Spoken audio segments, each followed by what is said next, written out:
തുടങ്ങാം. ശ്രീഹരിം പരമാനന്തമുപദേഷ്ടാരമീശ്വരം വ്യാപകം സർവലോകാനാം കരണം തം ഭജമ്യ. ശങ്കരം ശങ്കരാചാര്യം കേശവം ബാദരായണം സൂത്രഭാഷ്യകൃതൗ വന്ദേ ഭഗവന്തൗ പുനഃ പുനഃ. സദാശിവസമാരംഭം ശങ്കരാചാര്യമധ്യമാം അസ്മദാചാര്യപര്യന്താം വന്ദേ ഗുരുപരമ്പരാം. അനന്തം ച കല്യാണം അനന്തമാത്മജം സച്ചിദാനന്ദമാത്മജം അച്യുതാനന്ദഗുരും. അമൃതാത്മാക്കൾ, നമ്മൾ ദശപുഷ്പങ്ങളാണ് എടുത്തു വന്നിരുന്നത്. അതിൽ ജ്വരം, പാണ്ഡു തുടങ്ങി പറഞ്ഞു വരുമ്പോഴാണ് കൃമി പ്രകരണത്തിൽ ദശപുഷ്പങ്ങളുടെ പ്രയോഗങ്ങളെ പഠിക്കാൻ തുടങ്ങുമ്പോൾ കൃമി പ്രകരണം ഒന്ന് പരിചയപ്പെടുന്നതിൻ്റെ ഭാഗമായി കൃമികളെക്കുറിച്ചുള്ള ഏറ്റവും പ്രാചീനമായ വേദകാലം മുതൽ വേദങ്ങളിൽ രോഗങ്ങളെ, അപ്പം നമ്മൾ വിഷയത്തിൽ നിന്ന് കുറച്ചൊന്ന് വിപുലമായി വേദകാലത്ത് തന്നെ രോഗങ്ങളെ 3 തരങ്ങളിലാണ് കണ്ടിരുന്നത്. ഒന്ന് അന്തർവിഷം, 2 കൃമികൾ നിമിത്തം, 3 വാതപിത്ത കഫങ്ങൾ. ഇങ്ങനെ പറയുകയുണ്ടായി. അതിലെ കൃമിപ്രകരണമാണ് എടുത്തു വന്നിരുന്നത്. കൃമികളെക്കുറിച്ചുള്ള പഠനത്തിൽ ആയുർവേദത്തിൽ ആധുനിക കാലത്ത് ഇന്ന് ഉപയോഗിക്കുമ്പോൾ വളരെ ചെറിയ ഒരളവിൽ മാത്രമാണ് അതിൻ്റെ ഉപയോഗം അറിയുന്നത്. അതുകൊണ്ട് തന്നെ ഒട്ടനേകം രോഗങ്ങളെ ചികിത്സിക്കുന്നതിൽ ആയുർവേദ അഭിജ്ഞന്മാർ പിന്മാറുന്നുണ്ട്.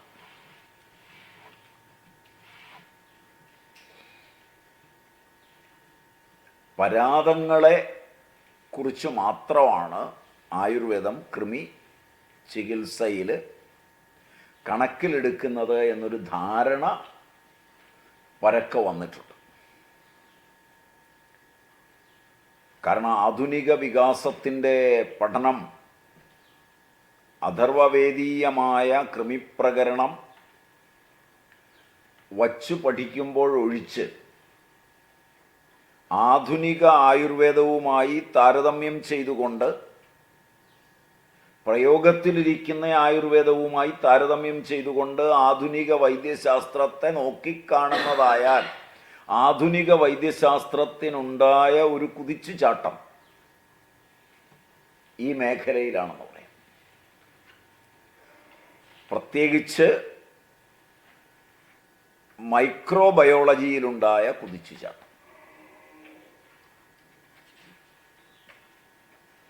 മൈക്രോബയോളജി എന്ന് പറയുമ്പോൾ വളരെ വിപുലമായൊരു ശാഖയായി അത് വികസിച്ചിട്ടുണ്ട്.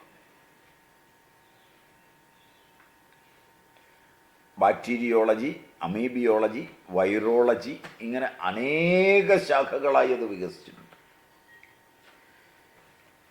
ഏതാണ്ട് 100ഓളം സബ് ഡിവിഷനുകൾ ഉള്ള വിപുലമായൊരു ശാസ്ത്രശാഖയാണ്.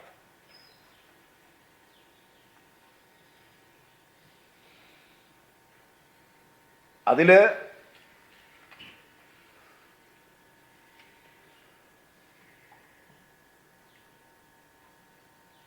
പാരാസൈറ്റോളജി എന്ന് പറയുന്ന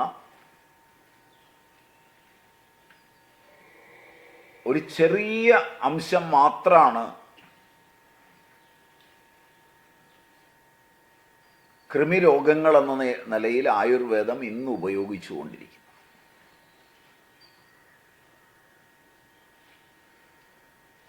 അതുകൊണ്ട് തന്നെ പുതിയ ഗവേഷണങ്ങൾ കൊണ്ടല്ലാതെ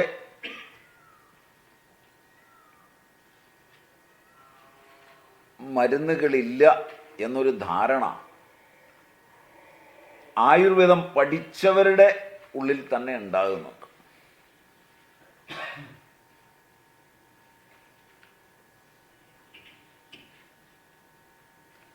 മാത്രവുമല്ല ഈ ശാസ്ത്രശാഖകളൊക്കെ ലോകത്തിൻ്റെ വികാസത്തിൽ എല്ലാ രാജ്യത്തുമായാണ് നടക്കുന്നതെങ്കിലും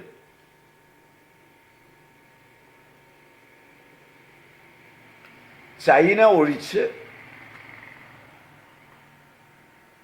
ഉള്ള രാജ്യങ്ങളെല്ലാം അവിടുത്തെ ബുദ്ധിജീവികളുടെ സംഭാവന ഇതിലേക്കുണ്ടെങ്കിൽ പോലും ഇതിനെ പാശ്ചാത്യമെന്നാണ് വിശേഷിപ്പിക്കുന്നത്. ചൈന മാത്രമാണ് ആധുനിക വൈദ്യശാസ്ത്രത്തിന് അതീതമായി തങ്ങളുടെ സ്വന്തം വൈദ്യശാസ്ത്രത്തെ ഉയർത്തി നിർത്തിക്കൊണ്ട് വികസിക്കുന്നത്.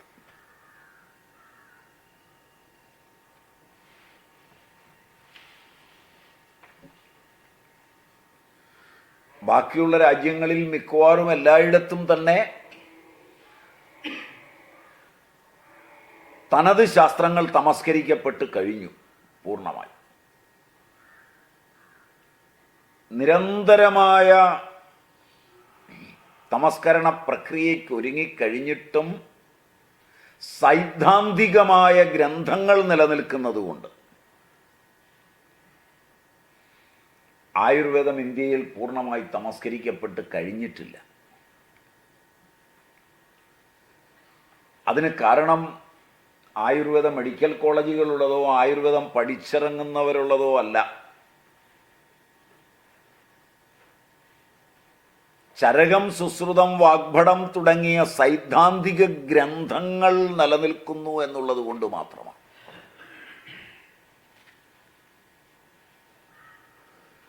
പിന്നെ വേദങ്ങൾ, വൈദിക സംസ്കൃതി ഇരിക്കുന്ന കൊണ്ടാണ്, അല്ലാതെ ഞാനോ നിങ്ങളോ ഉള്ളത് കൊണ്ടല്ല ഇത് നിലനിൽക്കുന്നത്. ആ തലത്തിൽ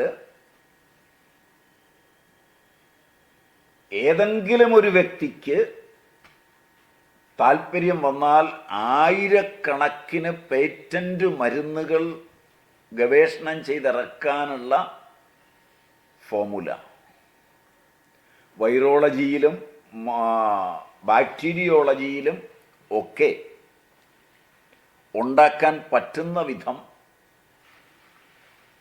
ഔഷധങ്ങളുണ്ട്. അതിൻ്റെ അടുക്കിൽ പഠിച്ച് അത്രയും വിപുലമായി പഠിക്കാൻ പോകുമ്പോൾ നമ്മൾ ചുരുക്കി കൊണ്ടുവന്ന ദശപുഷ്പത്തിനപ്പുറത്തേക്ക് പോകും. അതാണ് കഴിഞ്ഞ ക്ലാസ്സിൽ ഞാൻ അവസാനം ചോദിച്ചിട്ടാണ് പിരിഞ്ഞതെന്നാണ് എൻ്റെ ഓർമ്മ. അത് പഠിക്കണോ വേണ്ടയോ?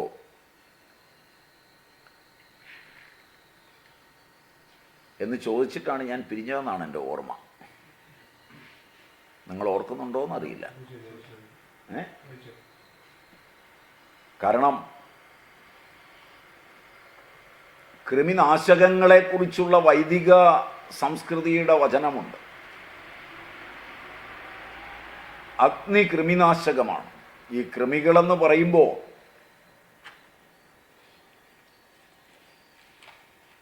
അതിൽ അമീബയായാലും ബാക്ടീരിയ ആയാലും ഇവരുടെയൊക്കെ ചർച്ചയ്ക്കും ചില പ്രത്യേകതകളൊക്കെ ഉണ്ട്. ഗോളാകാരങ്ങളിലുള്ളവയുണ്ട്.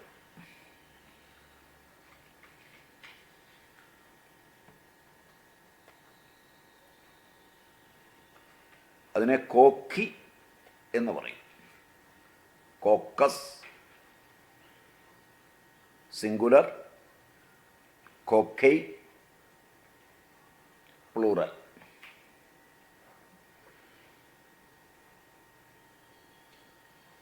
നീളത്തിലുള്ളവയുണ്ടാവും. ബാസില്ലസ് ആൻഡ് ബാസില്ലൈ എന്ന് പറയും. മൂടൽമഞ്ഞ് പോലെ ക്ലസ്റ്റേഴ്സായുള്ളവയുണ്ട്. ചെയിനായിട്ടുള്ളവയുണ്ടാവും. ഇങ്ങനെയൊക്കെ ബാക്ടീരിയ ഉണ്ട്. ബാക്ടീരിയകളെ എടുക്കുമ്പോൾ ബാക്ടീരിയോളജിയിൽ വളരെ വിപുലമായ ശാഖയാണ്.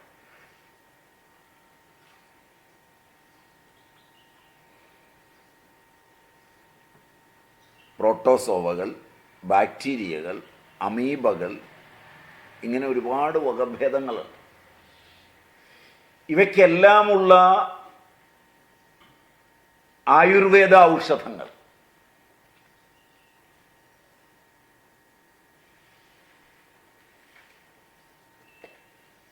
പ്രാചീനർ ഉപയോഗിച്ചവ ഇന്ന് ഉപയോഗിച്ച് 100% ഫലമുണ്ടെന്ന് തെളിയിക്കാവുന്നവ സംശയരഹിതമായി.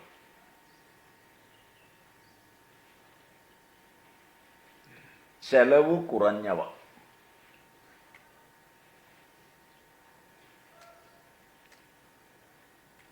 ഇതിനൊരുങ്ങുമ്പോൾ ഈ ബാക്ടീരിയ എല്ലാം എപ്പോഴും അപകടകാരികളാണ് എന്ന് ധരിക്കരുത്.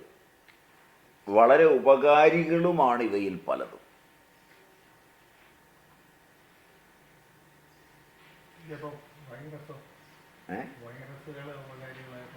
തീർച്ചയായും വൈറസ് ഇന്നത് ഉപകാരികളാണെന്നല്ല. വൈറസുകൾ DNA, RNA എന്ന് രണ്ടായിട്ടാണ് തിരിയുന്നത്. അത് നമുക്ക് ഡീറ്റെയിൽഡായിട്ട് അതിലേക്ക് വരുമ്പോൾ പഠിക്കാം. പറ്റുകയാണെങ്കിൽ, അത് നിങ്ങൾക്ക് താല്പര്യമുള്ള വിഷയമാണെങ്കിൽ മാത്രം. ഇവയെല്ലാം അമിനോ അമ്ലങ്ങളാണ് ശരിക്കും പറയുകയാണ്.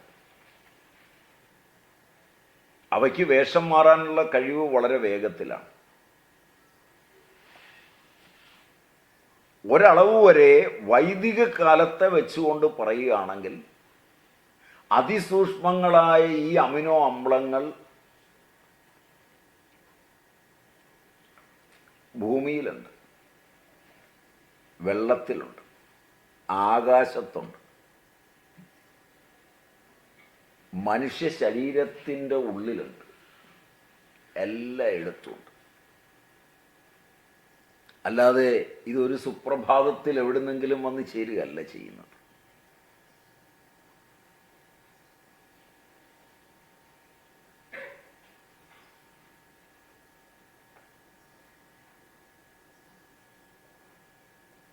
ബാഹ്യവും ആഭ്യന്തരവുമായ ശുചിത്വം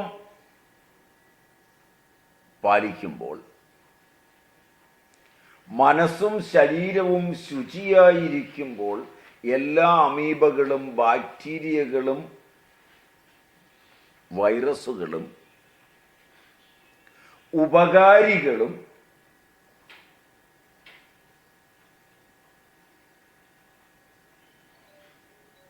അല്ലാത്തപ്പോഴെല്ലാം അപകാരികളുമായി മാറുന്നു എന്നാണ് പ്രാചീനൻ്റെ കണക്ക്.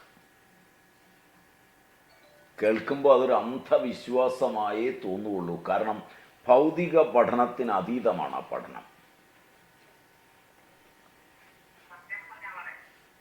ഒരു വസ്തു എപ്രകാരമാണ് ഭൗതികമായി ഉപകാരവും അപകാരവും ഒന്നിച്ചിരിക്കുക എന്ന സംശയം പഠിക്കുന്നവനുണ്ട്.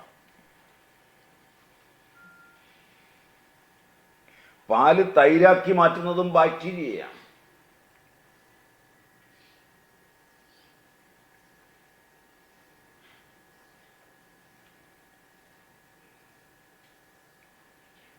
അത് ഉള്ളിലേക്ക് ചെല്ലുമ്പോൾ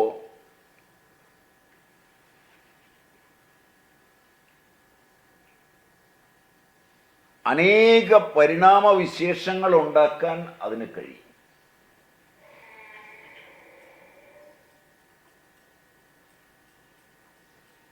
അപ്പോൾ ഉപകാരവും അപകാരവും ഇവയ്ക്കുണ്ട്. അപകാരത്തിൻ്റെ തലങ്ങളിലുള്ള ദൃഷ്ടങ്ങളും അദൃഷ്ടങ്ങളുമായ കൃമികളെ ഇല്ലായ്മ ചെയ്യാൻ, അപകടകാരികളല്ലാതാക്കാൻ കഴിയുന്ന പദാർത്ഥങ്ങൾ കൃമിനാശകങ്ങളാണ്. വൈദിക ഋഷിമാർ അഗ്നി, സൂര്യൻ, ഇന്ദ്രൻ, വിദ്യുത്, മേഘം, മരുത്ത്, ജലം ഇവയൊക്കെ കൃമിനാശകമെന്നാണ് എണ്ണിയിട്ടുള്ളത്. അത് പറഞ്ഞതാണെന്നാണ് എൻ്റെ ഓർമ്മ.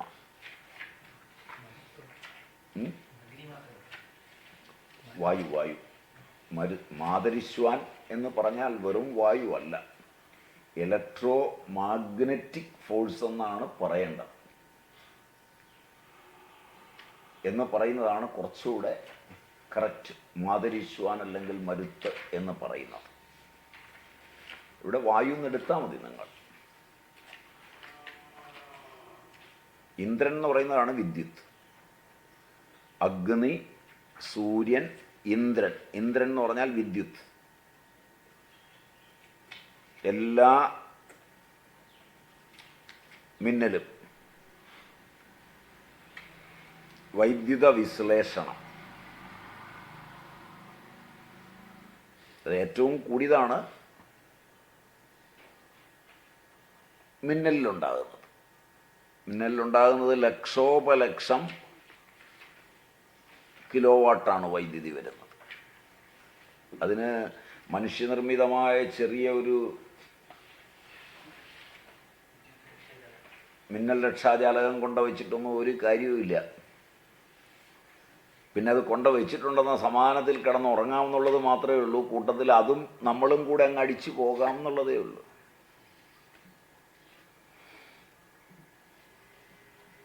കാരണം അത്രയും കൂടുതലാണ് വന്നടിക്കുന്നത്. അതിൽ നിന്നാണ് സൃഷ്ടിയും സംഹാരവും ഒരുമിച്ച് നടക്കുന്ന ഒരൊറ്റ ബിന്ദുവിലാണ്. അതാണ് ശാസ്ത്രത്തിന് തിരിച്ചറിയാൻ പറ്റാതെ പോകുന്നത് അവിടെയാണ്.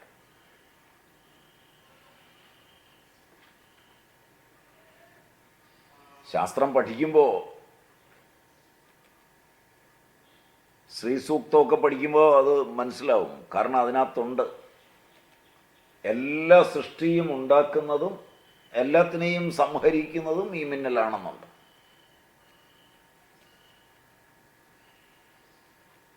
ശ്രീസൂക്തത്തിൽ തന്നെ പറയുന്നുണ്ട്.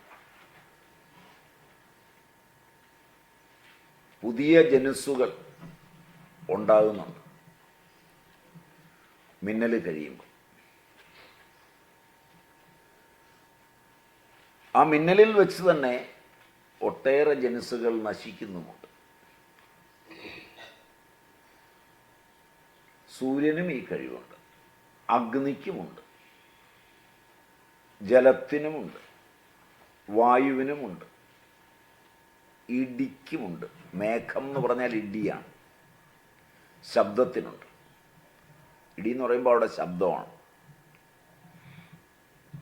മിന്നലും ഇടിയും ഒന്ന് ശബ്ദമാണ്, ഒന്ന് പ്രകാശമാണ്.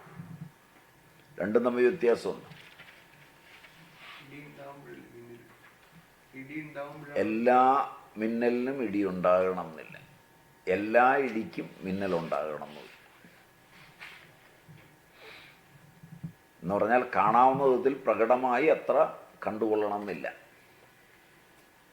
ആ വിശ്ലേഷണത്തിൽ ശബ്ദം മാത്രമായി ഉണ്ടാകുന്നവ, വെളിച്ചം മാത്രമായി ഉണ്ടാകുന്നത് രണ്ടും ഉണ്ടാകും. അത് ആ വിശ്ലേഷണത്തിൻ്റെ ശക്തി പോലിരിക്കും. വൈദ്യുത വിശ്ലേഷണത്തിൻ്റെ ശക്തി പോലിരിക്കും. എന്ന് വെച്ച് ചെറിയ അളവിലുണ്ടാവും രണ്ടിലും. ഉണ്ടാവും. ഇടിയില്ലാതെ മിന്നലുണ്ടാവും.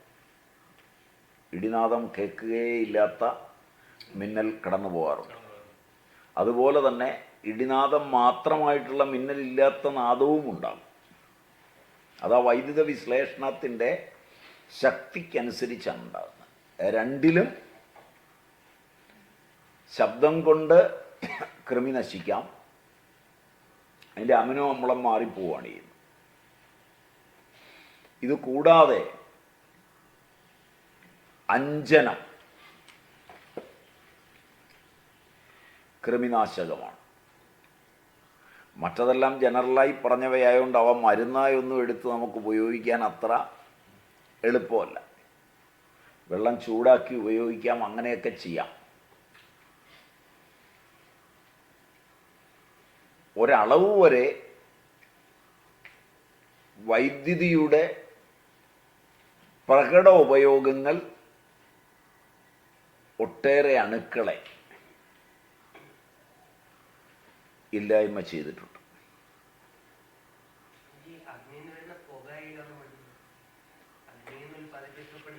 പുക കൊണ്ടും ഒട്ടേറെ അണുക്കൾ പോകും. ധൂമം, ഒട്ടേറെ അണുക്കൾ പോകും. അതിൽ അഞ്ജനം, അത് സ്രോതോഞ്ജനം, സൗവീരാഞ്ജനം എന്ന് രണ്ടഞ്ജനമുണ്ട്.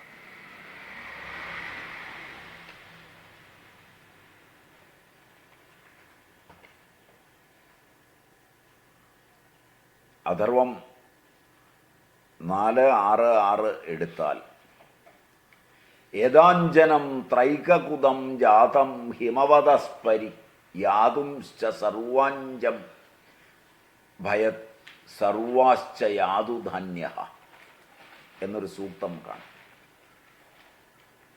ഹിമാലയത്തിലെ തൃകകുതപർവ്വതത്തിൽ അഞ്ജനം കണ്ടതോടെ യാതുധാന കൃമികൾ ഇല്ലാതായി എന്നാണ് ആ സൂക്തത്തിൻ്റെ അർത്ഥം തന്നെ. എപ്പോഴാണോ അഞ്ജനം ഹിമാലയത്തിൽ നിന്ന് കണ്ടെത്തിയത് അതുവരെ കൃമികളുടെ തേർവാഴ്ചയുണ്ടായിരുന്നു, അതിനെ നിയന്ത്രിക്കാൻ കഴിഞ്ഞു എന്നാണ് അർത്ഥം. അഥർവവേദത്തിൽ പറയുന്നതാണ്.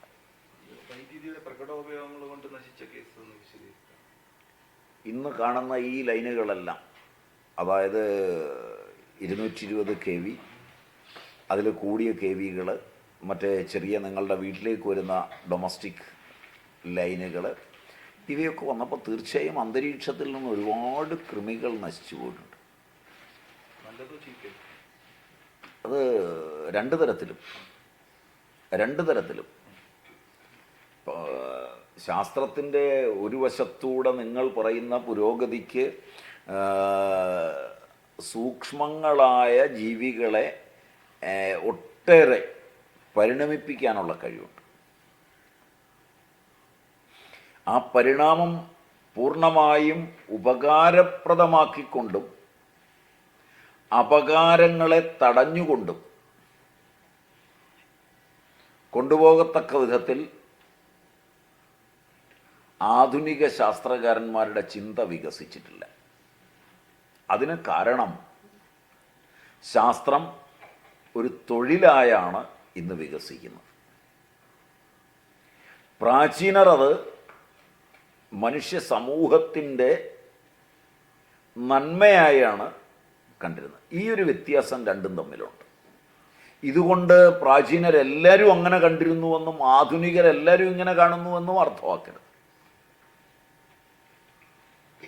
ആ മനസ്സുള്ള ആളുകൾ ഇന്നും അങ്ങനെ കണ്ടാണ് കാര്യം ചെയ്യുന്നതെന്ന് അർത്ഥം എടുത്താൽ മതി.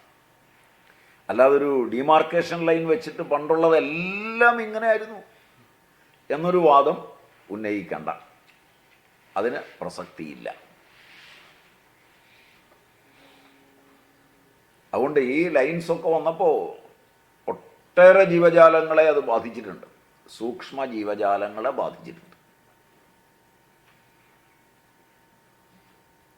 വൈദ്യുതി നമ്മളെ സംബന്ധിച്ചിടത്തോളം നമ്മളറിയുന്നത് നമുക്ക് ഫാനിടാനും അതിനും ഇതിനുമൊക്കെ ഉപയോഗിക്കുന്നു എന്ന് മാത്രമേ അറിയുള്ളൂ. അത് അന്തരീക്ഷത്തിലുണ്ടാക്കുന്ന ഡിസ്ചാർജുകളെക്കുറിച്ച് നമുക്ക് വലിയ പഠനമൊന്നുമില്ല. അന്തരീക്ഷത്തിൻ്റെ മാറ്റം അനുസരിച്ച് ഈ ലൈനൊക്കെ പോകുമ്പോൾ ഒരുപാട് ഫ്ലക്സ് ഫോം ചെയ്യുന്നുണ്ട്. പ്രത്യേകിച്ചും 220 kV മുതൽ മുകളിലേക്ക് പോകുന്ന ലൈനുകളുണ്ട്. അതിൻ്റെ താഴെ ഒരു കുട പിടിച്ച് നിന്നാൽ പോലും അറിയാം. മഴ പെയ്യുമ്പോൾ ഒരു ഇരുമ്പ് കാലുള്ള കുടയും പിടിച്ച് നിന്നാൽ നിങ്ങൾക്ക് മനസ്സിലാവും നിങ്ങളിലേക്ക് വൈദ്യുതി എത്ര വരും. ആ ലൈൻ കടന്നു പോകുന്ന സ്ഥലങ്ങളിൽ തൊട്ട് താഴെയുള്ള അവിടുന്ന് ഒരു 3 മീറ്ററോ 4 മീറ്ററോ അകലെ ഉള്ള ഏതെങ്കിലും കണ്ടക്ടിവിറ്റി ഉള്ള ഒരു പദാർത്ഥത്തെ നിങ്ങൾ നാവ് കൊണ്ടൊന്ന് നക്കി നോക്കിയാൽ നിങ്ങൾക്ക് ഷോക്കടിക്കും.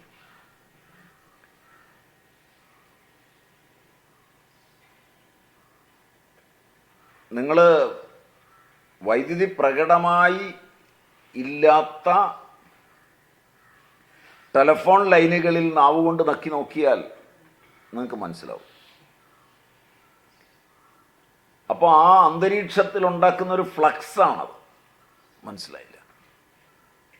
അങ്ങനെ ഫോം ചെയ്യുമ്പോൾ ആ അന്തരീക്ഷത്തിൽ അത് നിറഞ്ഞു നിൽക്കുമ്പോൾ അവിടെ ഈ ജീവജാലങ്ങളുടെ അമിനോ അമ്ലങ്ങൾക്ക് പരിണാമമുണ്ട്. ഒന്ന്, ഇവ ഏകകോശ ജീവികളാണ്. ഒരു ന്യൂക്ലിയസ് മാത്രമാണ് ഇവയ്ക്കുണ്ട് എന്ന് പറയാവുന്നത്.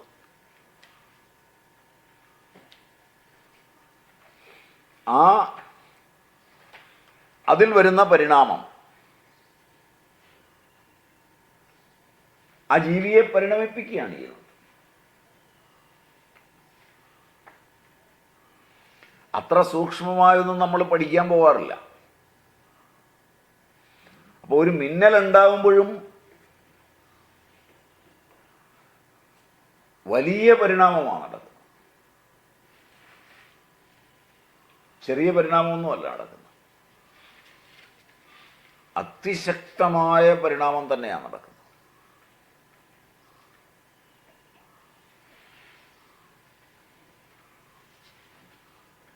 അഞ്ജനം കണ്ടെത്തിക്കഴിഞ്ഞപ്പോൾ അഞ്ജനം ഉപയോഗിക്കുക. സൗവീരാഞ്ജനം, സ്രോതോഞ്ജനം, രണ്ടഞ്ജനമുണ്ട്. തൃക്കാക്കുതപർവ്വതം.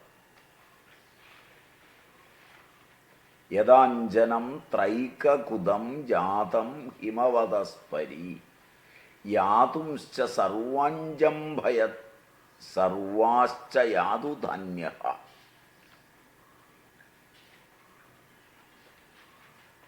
അഥർവവേദമാണ്.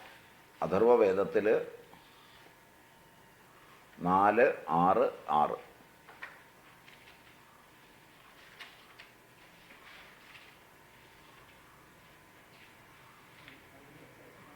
ഇത് വളരെ വിപുലമായി പറയുന്നതാണ്.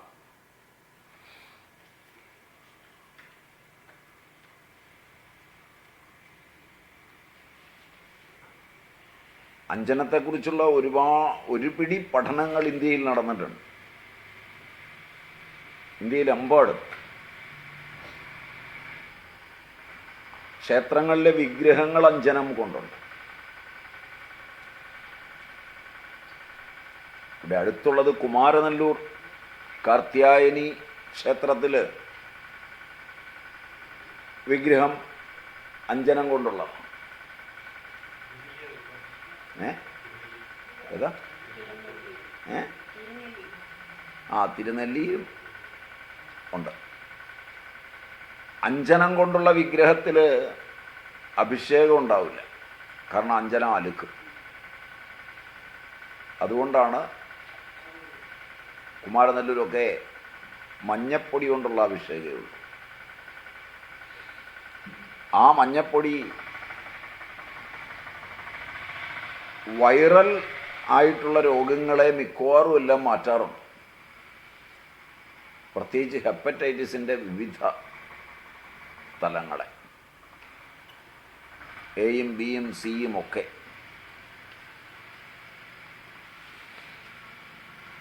അത് അന്നേ അറിയുന്നതുകൊണ്ട് ഇത് അത്ഭുതമായിട്ടും ദൈവീയമായിട്ടുമാണ് ഉപയോഗിക്കുന്നവൻ ചിന്തിച്ചു പോകുന്നത്.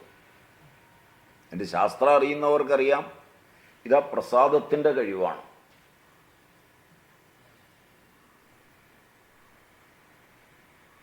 ആ അഞ്ജനത്തിൻ്റെ ചെറിയ അംശം ഉണ്ടാവും ആ മഞ്ഞപ്പൊടിയിൽ, വളരെ ചെറിയൊരംശം.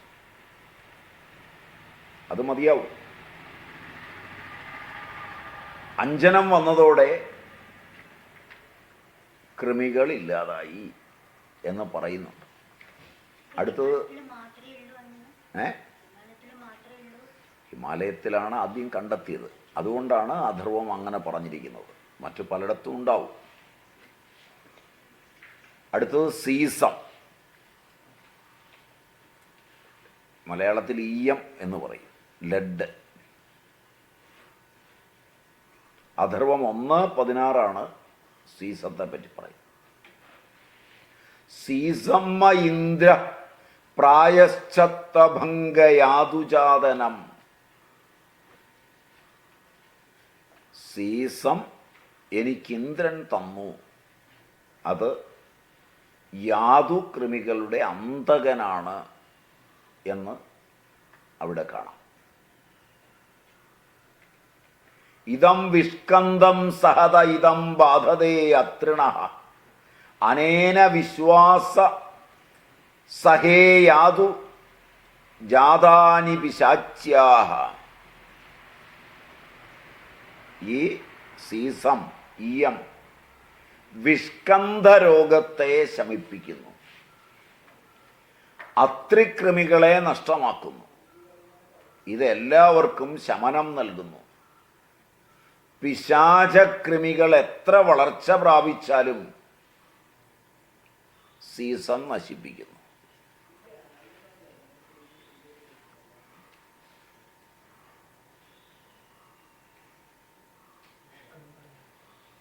വിഷ്കന്ധ രോഗം എന്ന് പറയുന്നത് കൃമികൾ മൂലമുണ്ടാകുന്ന ഒരു ക്യാൻസർ പോലുള്ള ഒരവസ്ഥയാണ്.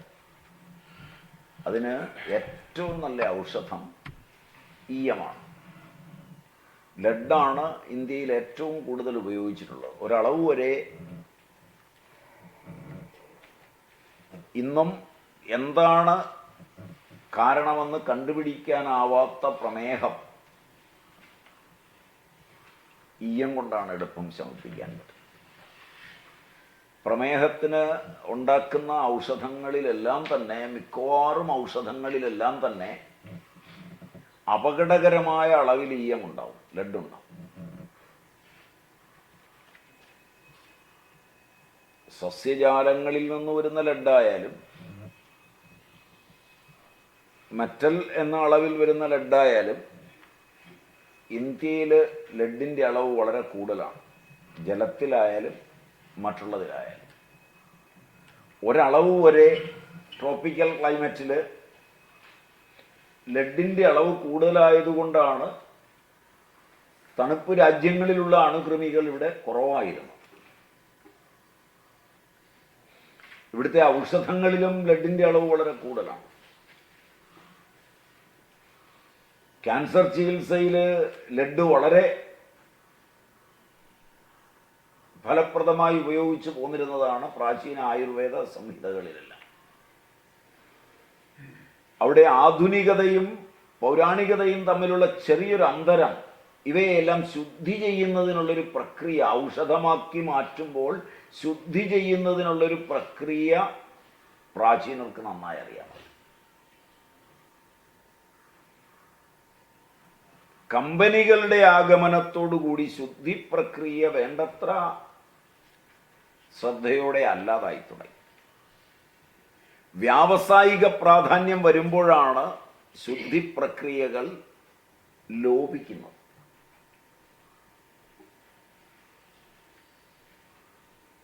വിശ്വാസാധിഷ്ഠിതമായിരിക്കുകയും അതിൻ്റെ അപകടം ചെയ്യുന്നവന് തന്നെയാണ് വരാൻ പോകുന്നതെന്ന് വരികയും അത് പരമ്പരയെ ബാധിക്കും എന്ന് വിശ്വസിക്കുകയും ഒക്കെ ചെയ്യുമ്പോൾ വേണ്ടത്ര ശുദ്ധി ചെയ്തിട്ട് മാത്രമേ ഔഷധം രോഗിക്ക് നൽകുകയുള്ളൂ. വ്യാവസായിക അടിസ്ഥാനത്തിൽ ഉണ്ടാക്കുമ്പോൾ, പലര് ചേർന്നുണ്ടാക്കുമ്പോൾ, പല ഘട്ടങ്ങളിൽ പല തൊഴിലാളികൾ ഉണ്ടാക്കുമ്പോഴൊക്കെ ശ്രദ്ധ കുറയാൻ സാധ്യതയുണ്ട്. അതിനെയെല്ലാമാണ് നാം ആയുർവേദ സിദ്ധാന്തങ്ങൾക്കെതിരെ വിനിയോഗിക്കുന്നത്. മനസ്സിലാവുമോ എന്നറിയില്ല.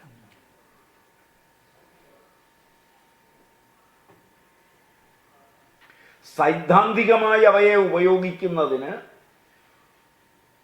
പറഞ്ഞിരിക്കുന്ന എല്ലാ മൂല്യങ്ങളും നിലനിർത്തി ഉപയോഗിച്ച് നോക്കിയിട്ട് വേണം തീരുമാനമെടുക്കാൻ.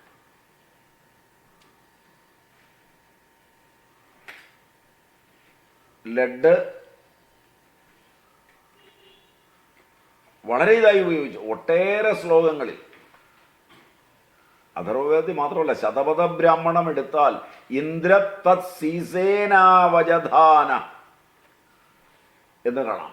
ഇന്ദ്രൻ ഈയം കൊണ്ട് രാക്ഷസങ്ങളെ കൊന്നു. ഈ രാക്ഷസന്മാരെ ഇന്ദ്രൻ കൊന്നു എന്ന ശതപഥ ബ്രാഹ്മണത്തിലെ പ്രയോഗം രാക്ഷസനെ രൂപകൽപ്പന ചെയ്ത് മനുഷ്യന് എതിരായി രാക്ഷസനെ കൊണ്ടുവന്ന് പുരാണങ്ങളിലേക്ക് എഴുതുമ്പോൾ അത് ഒരു ശാസ്ത്ര നോവലാണ് എന്ന അർത്ഥത്തിലല്ല നിങ്ങൾ വായിക്കുന്നത്. നിത്യപാരായണത്തിന് ഉപയോഗിക്കുമ്പോഴും പുരാണങ്ങൾ വായിക്കുമ്പോഴും എല്ലാം നിങ്ങൾക്കത് ശാസ്ത്രം പഠിച്ച ആളുകൾ അതിനെ മൂർത്തീകരിച്ചെഴുതിയതാണെന്ന് ചിന്തിക്കാൻ പോലുമുള്ള കഴിവ് നഷ്ടപ്പെട്ടു. ഇതാണ് ആധുനിക വിദ്യാഭ്യാസം കൊണ്ടുണ്ടായ ഭാരതത്തിൻ്റെ നേട്ടം.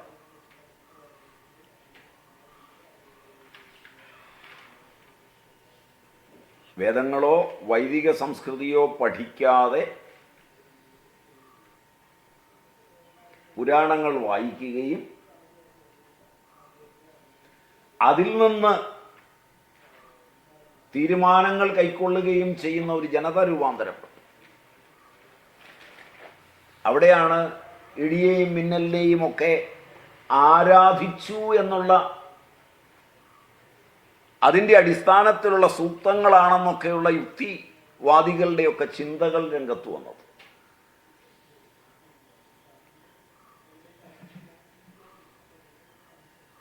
അതിനെ അതിൻ്റെ തലത്തിൽ ഉൾക്കൊള്ളുവാനൊരു ജനതയ്ക്ക് പറ്റാതായി എന്ന് മാത്രമേ അതിനർത്ഥമുള്ളൂ. അതിൻ്റെ ശരിതെറ്റുകളൊക്കെ നിങ്ങൾ ആലോചിച്ചോളൂ. ഈയം വളരെ ശക്തമായ അണുനാശകമാണ്. ശംഖം, ശതപഥ ബ്രാഹ്മണം റഫറൻസ് ഉണ്ടോ എന്നൊരു സംശയം. 5-4-1-10 5-4-1-10 ഇതൊന്ന് പ്രിൻ്റ് ഔട്ട് എടുക്കാമെങ്കിൽ നല്ലതാണ്. കുറേ സൂക്തങ്ങൾ തരാം, ഒട്ടേറെയുണ്ട്. കൃമികളുടെ പേരുകളെല്ലാം നമ്മൾ നേരത്തെ പറഞ്ഞു അല്ലേ? അത് പ്രിൻ്റ് ഔട്ട് എടുത്താൽ നല്ലതാണ്. ഒട്ടേറെ കൃമികളുടെ പേരുകളോട് കൂടിയുണ്ട്. കുറച്ചേ എഴുതിയെടുത്തുള്ളൂ അല്ലേ? നോക്കാം. ശംഖം, ശംഖേന ഹത്വാ രക്ഷാംസ്യ അതൃണോ വിഷഹാമഹേ.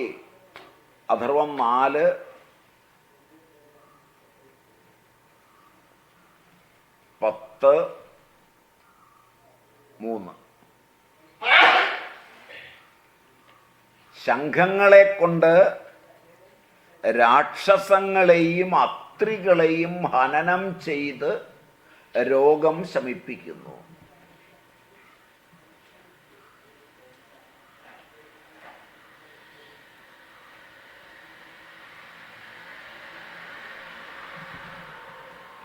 ഭാവപ്രകാശകാരനും അവിടെ ശംഖങ്ങളെ പറയുമ്പോൾ വിശദോപക്ഷയ നേത്രഗ്രഹ പീഡാവിനാശക എന്ന് ശംഖത്തെ പറയുന്നുണ്ട്.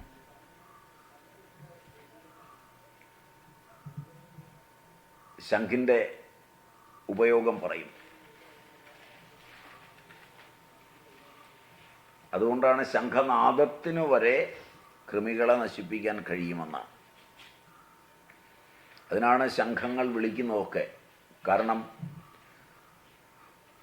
രാവിലെ ശംഖ് വിളിക്കുന്നതൊക്കെ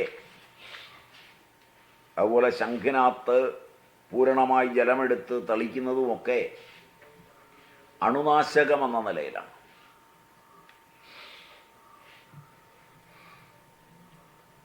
ആചാരങ്ങൾ രൂപാന്തരപ്പെട്ടത് പഴയ കാലങ്ങളിൽ പലതും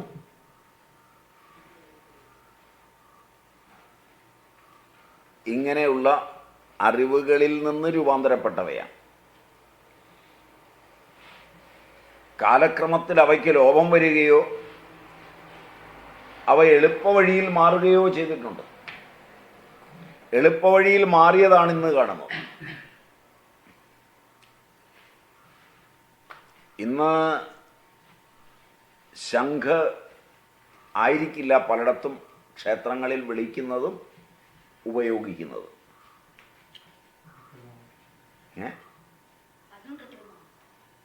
ശംഖ് കൃത്രിമമായി ഉണ്ടാക്കുന്നുണ്ട്, വലംപിരി ഉണ്ടാക്കുന്നുണ്ട്, എല്ലാം ഉണ്ടാക്കുന്നുണ്ട്. നാച്ചുറൽ അല്ല. രണ്ടു തരം കൃത്രിമമുണ്ട്. ഒന്ന് കൃത്രിമമായി കൃഷി ചെയ്ത് ഉണ്ടാക്കുന്നുണ്ട്. അത് പിന്നെ ഒരളവ് വരെ മറ്റീരിയൽ അതാണെന്ന് വേണമെങ്കിൽ പറയാം.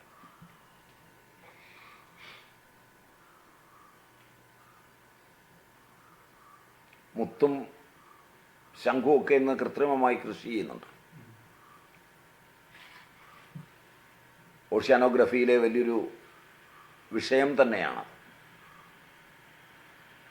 കൃത്രിമമായ തലത്തിലുണ്ടാക്കുമ്പോൾ അതിന് നാച്ചുറലായുള്ളതിൻ്റെ ആ മേന്മ എന്തായാലും കാണില്ല. അവ തമ്മിലുള്ള ഭേദങ്ങൾ നമ്മളിനിയും പഠിച്ചു കഴിഞ്ഞിട്ടില്ല.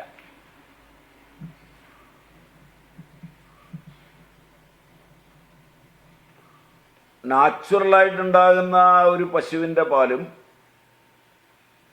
കൃത്രിമമായി ഉണ്ടാകുന്നതിൻ്റെ പാലും തമ്മിലുള്ള ഭേദങ്ങൾ എല്ലാ അംശത്തിലും നമ്മൾ പഠിച്ചു കഴിഞ്ഞിട്ടില്ല.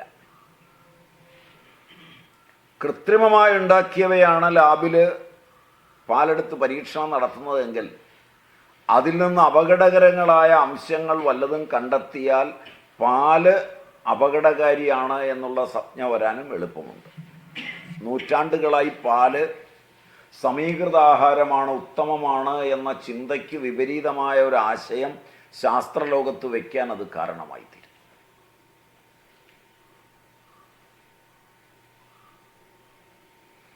അതുപോലെ കൃത്രിമമായ ഒരു ശംഖിൽ നിന്ന് ഉണ്ടാകുന്ന അപകടം വച്ചിട്ട് ശംഖങ്ങളെല്ലാം അതാണെന്നുള്ളൊരു തോന്നൽ ജനതയ്ക്ക് കൊടുക്കുവാൻ അത് സഹായിക്കും. അതുകൊണ്ട് പഠനങ്ങൾ പൂർണ്ണങ്ങളല്ല ആധുനിക കാലത്ത്. ഇത് പഠനങ്ങളിലെല്ലാം കാണാവുന്നതാണ്. കാരണം പരീക്ഷണത്തിന് വേണ്ടി കൃത്രിമമായി കൾച്ചർ ചെയ്തെടുക്കാം. ഇത് കൾച്ചർ ചെയ്തവയുടെ കാര്യമായി പറയുന്നത്. ഇതല്ലാതെ ആ ആകൃതിയിൽ കൃത്രിമമായി ഉണ്ടാക്കാം, വാർത്തെടുക്കാം. അതാണ് മറ്റൊരു ഭാഗം. അങ്ങനെ ഉണ്ടാക്കുന്നുണ്ട്. വലംപിരിയും ഇടംപിരിയും ഒക്കെ ഉണ്ടാക്കുന്നുണ്ട്. അവയ്ക്കൊക്കെ ഈ ഗുണമുണ്ടാകണമെന്ന് ആഗ്രഹിക്കരുത്. കാരണം ഇന്ന് ക്ഷേത്രങ്ങളിലൊക്കെ കമ്മിറ്റിക്കാരും ഒക്കെ ഭരിക്കുമ്പോൾ വലിയ വില കൊടുത്തൊന്നും മേടിക്കാൻ ഏറ്റവും എളുപ്പത്തിൽ എവിടെയാണ് കിട്ടുക എന്നുള്ളതാണ് ആലോചിക്കുക. ഞാനായാലും നിങ്ങളായാലും അങ്ങനെയാണ്. ഒന്നാമത് ഇതെല്ലാം ഉപയോഗിക്കുന്നത് മറ്റുള്ളവരെ പറ്റിക്കാനാണ്. അല്ലാതെ ഇതൊരു ഗുണകരമായിരിക്കണം എന്ന ചിന്തയിലല്ല. ഞാനും നിങ്ങളും ഒക്കെ ഈ പറ്റിക്കലിൻ്റെ ഭാഗത്താണ് ഇന്ന് നിൽക്കുന്നത്. അത് വിദ്യാഭ്യാസത്തിൻ്റെ ഒരു മെച്ചമാണ്. ആധുനിക വിദ്യാഭ്യാസത്തിൻ്റെ ഏറ്റവും വലിയ മെച്ചം അതിൻ്റെ തുടക്കം മുതൽ എങ്ങനെ മറ്റുള്ളവരെ പറ്റിച്ച് ജീവിക്കാം. ചൂഷണത്തിനെതിരായി ഏറ്റവും അധികം സിദ്ധാന്തങ്ങൾ ആധുനിക കാലത്തുണ്ടാവുകയും അതിനനുസരിച്ച് ചൂഷകൻ ചൂഷണത്തെക്കുറിച്ച് കൂടുതൽ ബോധവാനാവുകയും അതിനനുസരിച്ച് ചൂഷണം ശാസ്ത്രീയമാവുകയും ചെയ്തൊരു കാലം. അതാണ് ഇതിൻ്റെ വലിയൊരു മെച്ചം. എല്ലാ രംഗങ്ങളിലേക്കും ഒരു രംഗവും ഇതിന് അപവാദമല്ല. ഞാൻ കേമനും ബാക്കിയുള്ളവരെല്ലാം മോശവുമാണെന്ന് പറഞ്ഞുകൊണ്ടാണ് ഈ ചൂഷണമെല്ലാം അവതരിപ്പിക്കുന്നത്. എല്ലാവരെയും ചൂഷകനെന്ന് വിളിച്ചുകൊണ്ട് ഞാൻ മാത്രം ചൂഷണം ചെയ്യാത്തവനാണെന്ന് ഭാവിച്ചാണ് എല്ലാ സിദ്ധാന്തങ്ങളും ഞാൻ അവതരിപ്പിക്കുന്നത്. ഓരോരുത്തരും അങ്ങനെയാണ് അവതരിപ്പിക്കുന്നത്. അവസരം ഉണ്ടാക്കുക മാത്രമാണ് ഈ അവതരണത്തിലൂടെ എല്ലാവരും ചെയ്യുന്നത്. നിഷ്പക്ഷമായ ഒരു പഠനം ഉണ്ടാകുന്നുവെങ്കിൽ വ്യക്തിയെ മാറ്റി നിർത്തിക്കൊണ്ട് സിദ്ധാന്തങ്ങളെ പഠിക്കുമ്പോൾ മാത്രമാണ് ഉണ്ടാകുന്നത്. അതാണ് അതിൻ്റെ വ്യതിയാനം. അത് അണുനാശകമാണ്. അതുകൊണ്ട് ഒറിജിനൽ ശംഖാണെങ്കിൽ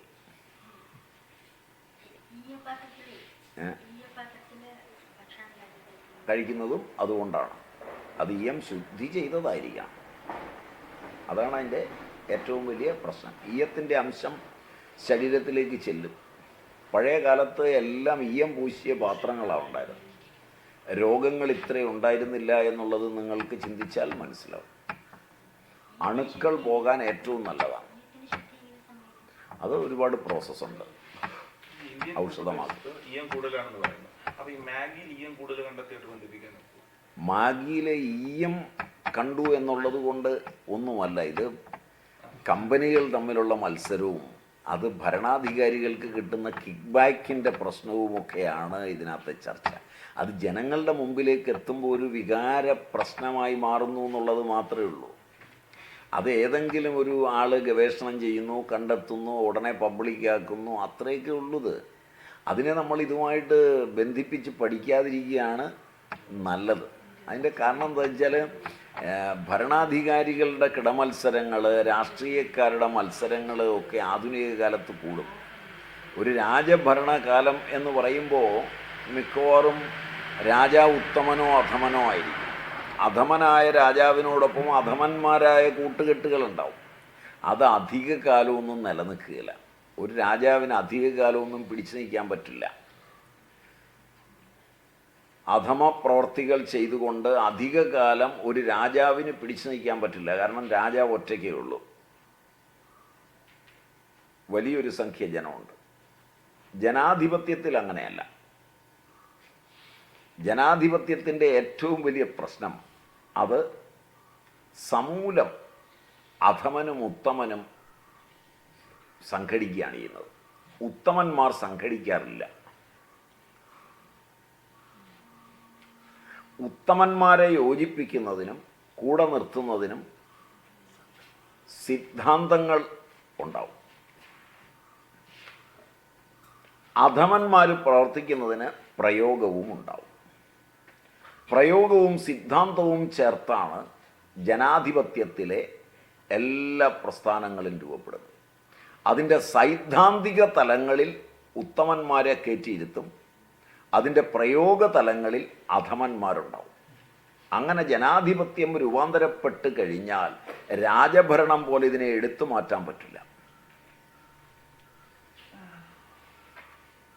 പ്രയോഗത്തിലിരിക്കുന്നവന്മാരാൽ ദുഷിക്കപ്പെടുമ്പോൾ അതേപോലെ അപ്പുറത്തുള്ള മറ്റൊന്നിലേക്ക് ഇത് കൈമാറിക്കൊടുക്കാനേ പറ്റുള്ളൂ. പ്രയോഗത്തിൽ അധമനിൽ നിന്ന് അധമനിലേക്ക് കൈമാറുകയും ഉത്തമനിൽ നിന്ന് ഉത്തമനിലേക്ക് കൈമാറി നിലനിർത്തുന്നു എന്ന് ജനങ്ങളെ തെറ്റിദ്ധരിപ്പിക്കുകയും ചെയ്യുവാൻ കഴിവുള്ള സിദ്ധാന്തത്തിനാണ് ജനാധിപത്യം എന്ന് പറയുന്നത്.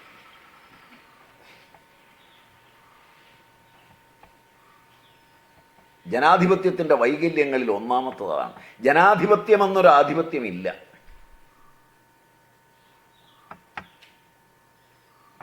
ആര് ഭരിക്കുമ്പോഴും ഭരിക്കുന്നവനെതിരായി അതിൻ്റെ പ്രയോഗത്തിൽ വൈകല്യമുണ്ടെന്ന് ചൂണ്ടിക്കാണിച്ചാൽ അന്വേഷണ സംഘങ്ങളും ന്യായാസനങ്ങളും നിയമനിർമ്മാണവും എല്ലാം ഭരിക്കുന്നവനോടൊപ്പം ഇരിക്കുമ്പോഴും അവനെതിരായി ആരെങ്കിലും ഒരു ശബ്ദമുണ്ടാക്കിയാൽ അവൻ ആവശ്യപ്പെടുന്നത് തെളിവുകൾ നിങ്ങൾ കൊണ്ടുവരണം. തെളിവുണ്ടാക്കേണ്ട എല്ലാ സാമഗ്രികളും അവനോടൊപ്പമായിരിക്കുന്നത്. നിങ്ങളുടെ മുഖ്യമന്ത്രി പോലും പറഞ്ഞതാ.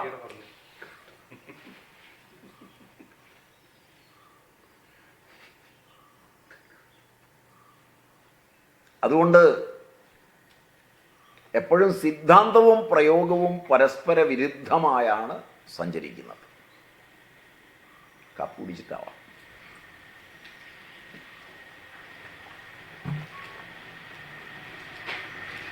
അതിൻ്റെ ഇടയ്ക്ക് നിങ്ങൾ ചോദിച്ചു വല്ല രാഷ്ട്രീയമൊക്കെ പറയും.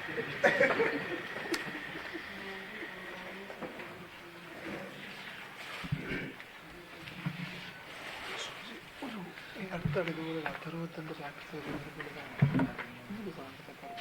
ചെറിയ പ്രാവശ്യം എന്ന് പറയുന്നത് പക്ഷേ നമ്മൾ ഉണ്ടാക്കുന്ന മരുന്നുകളെല്ലാം കടലടമ്പ്, അതുപോലെ പറയുന്നുണ്ട് കടമ്പ്, കടലടമ്പ്. തമിഴിൽ എന്തോ ഒരു വേരിയൻ്റ് അതിൽ അല്ല, അങ്ങനെയും ഉണ്ടാക്കുന്നവരുണ്ട്, ഇപ്പോഴും അങ്ങനെ ഉണ്ടാക്കുന്നവരുണ്ട്.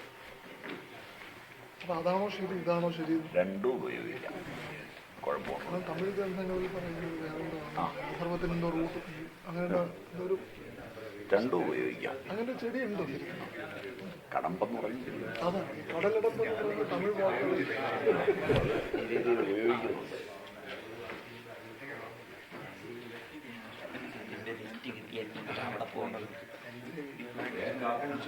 എൻ്റെ മകൻ ഓപ്ഷൻ